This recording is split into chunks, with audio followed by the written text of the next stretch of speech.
আসসালামু আলাইকুম ওয়া রাহমাতুল্লাহি ওয়া বারাকাতুহু হামিদু ওয়া মুসাল্লিয়ান আম্মা বা'দ।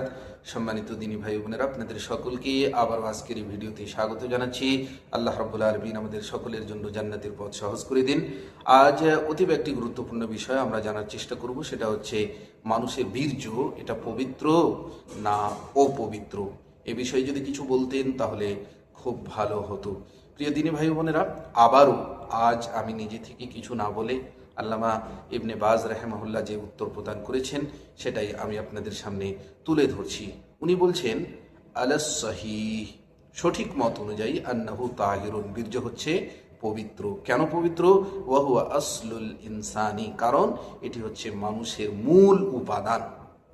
কারণ বীর্য তো মানুষের কাছ থেকেই বের হয়, তো এটি হচ্ছে মানুষের মূল উপাদান, তাই এটা পবিত্র। আয়েশা রাদিয়াল্লাহু আনহা মাঝে মধ্যে ধুয়ে নিতেন, আর মাঝে মধ্যে নখ দিয়ে আঁচড়ে ফেলতেন, ঘষে ফেলতেন, রগড়ে ফেলতেন।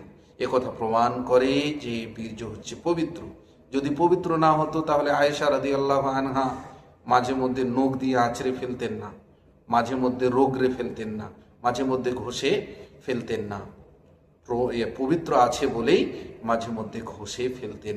এ প্রমাণ আল্লামা ইবনে বাজ রাহিমাহুল্লাহ বর্ণনা করেছেন। আরও একটি কারণ বর্ণনা করেছেন উনি, সেটা কি? সেটা হচ্ছে যে বীর্য কেন পবিত্র। বীর্য এজন্যই পবিত্র কারণ মানুষের মূল কি? মানুষের মূল হচ্ছে, মানুষ মাটি দিয়ে তৈরি করা হয়েছে, আর মাটি কি? মাটি হচ্ছে পবিত্র।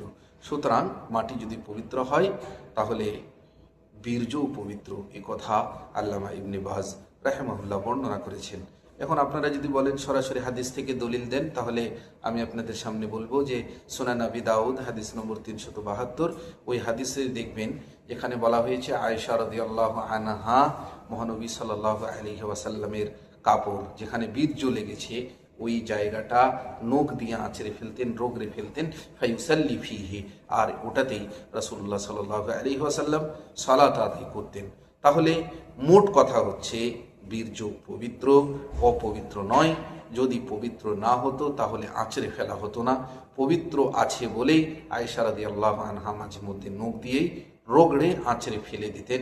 এবং দ্বিতীয় নম্বর বিষয় হচ্ছে যে মানুষের আসল হচ্ছে কি? মাটি দিয়ে তৈরি, আর মাটি হচ্ছে পবিত্র, সুতরাং বীর্যও পবিত্র। আশা করি বিষয়টি স্পষ্ট হয়েছে। ধন্যবাদ। আকুলু কওলি হাদা ওয়া আস্তাগফিরুল্লাহ লি ওয়া লাকুম ওয়া লিসাইরিল মুসলিমিন। ওয়াসসালামু আলাইকুম ওয়া রাহমাতুল্লাহি ওয়া বারাকাতুহু।